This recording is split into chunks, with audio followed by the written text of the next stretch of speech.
Byrjum hér með Sigurði Valgeirssyni og Friðriku Benónís og það eru tvær bækur sem við ætlum að fjalla Sú fyrri Sjóveikur í München eftir Hallgrím Helgason. Þetta ævisaga að ykkur leyti. Þetta eru sönn frásögn af líf hans í München stutt eftir stúdentspróf þegar hann fer til München og ætlar að læra myndlist.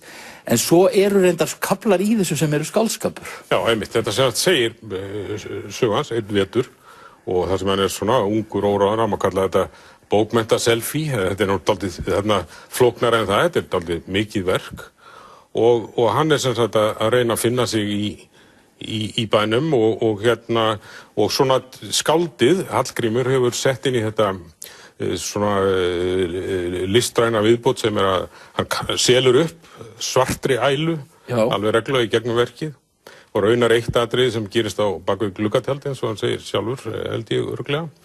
Og mér fannst persónulega eiginlega að þetta þyrfti ekkert endilega. Ég allan að höfða ekki til mín þessi uppköst, þau gefa vísu smá spennu. En mér fannst sagan alveg fullkomlega að standa án þess. Honum leiðist mjög þennan vetur og hann dálítið út úr. En hann þroskast líka rosalega mikið og hann líka að lýsa fyrir aftur í tíman, til dæmis í barnaskóla og menntaskóla. Hitti þig á Mokka á blaðsíðu 41. og það geta allir sem hafa verið ungir og tengt við þetta.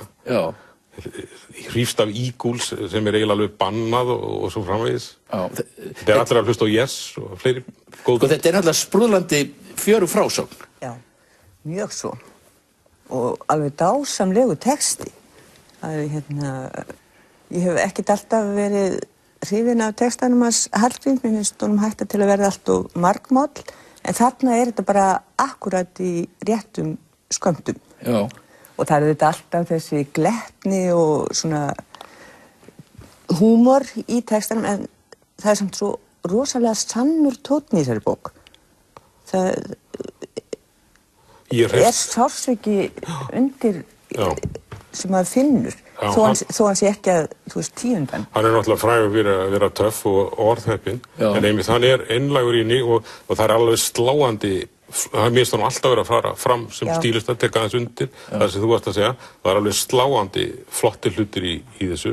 Og svo eins og talaði yfir hann nauðgað þarna og hann segir frá því, og ég verð að segja að ég ber djúpa virðingu fyrir því að þetta bara hluti af frásögninni. Þetta náttúrulega eins og bara lítill passus sem að, þetta ekki miðlægt í bókinni, þessi nauðgun alls ekki. Hún bara eitthvað sem kemur fyrir þennan hrakfallabálk í alveg ægilega skrítinni ferð til Ítalíu. Já, ég ber djúpa virðingu fyrir að hann segir, hann dregur ekkert undan, það erfitt að segja þetta og erfitt líka bara að horfast í augu við fjölmiðla að fjalla þetta, en þetta hefur svona göfugan tilgang, þetta hjálpar öðrum sem hafa lent í svipuðu og kannski ekki alveg eins harðir eða kannski hafa ekki komið vel út úr því.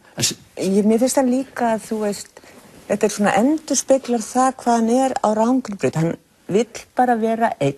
Hann dreymir helst það að vera lokaður inn í fangelsi svo hann sé bara í rútínu og sé bara einn. Svo gerist það reyndar og það ekki eins skemmtilegt og hann hefði séð fyrir sér. En hann svo bláeygður. Eins og kemur líka þarna fram í einhverjum passus, Íslendingur á þessum árum í stórborg, hann kann ekki á neitt.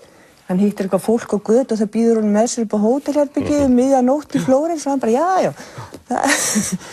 En það finnst mér líka mjög skemmtilegur partur í þessari bók.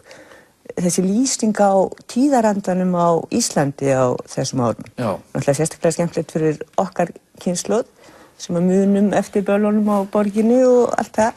En ég held eins og Sigurður var að segja að allir sem eru rúmlega tvítur og að leita að sjálfum sér geti fundið sig í þessari bók. En ertu sammála, Sigurður, að þessi skáldskaparviðbætur séu óþarfar? Mér fannst þetta þessi gluggatjaldasena að ég hef aldrei lesið hrikalega lýsingu á einsemd. Hversu einn í heiminum þarftu að vera til þess að vera í ástaratlótum við Stóris. Þetta góð punktur. Og þessi æla, mér finnst það svolítið flott. Hann ekki búinn að finna sinn tón, það sem kemur upp úr honum bara tóm tjara.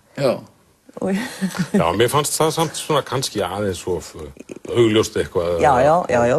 Og hún stæði svo vel án þess og hann einlægur og það væri nóg. En þetta er alveg... Þetta er glimrandi skemmtileg bók. Við getum mælt með henni, það er alveg örugglega. Ok.